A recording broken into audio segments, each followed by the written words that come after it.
Hello everyone, welcome back to the channel. Hope you are doing well and fine. And in today's video, I'll be showing you how to add Revolut Kids to Wallet. So without wasting any time, let's just jump right on the video and make sure to watch this video till the end and follow the steps as well.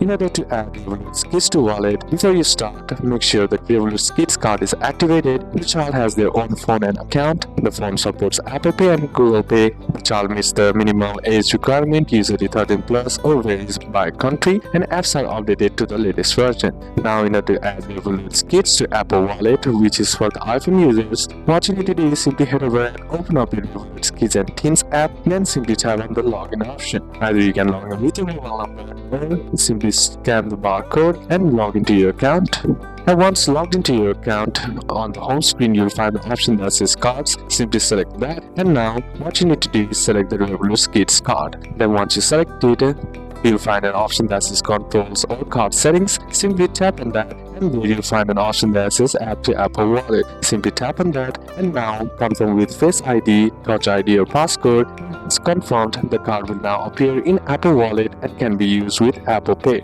Now, if you want to add Revolut Kids to Google Wallet, what you need to do is simply head over and open the Revolut Kids and Teens app on your child's Android phone.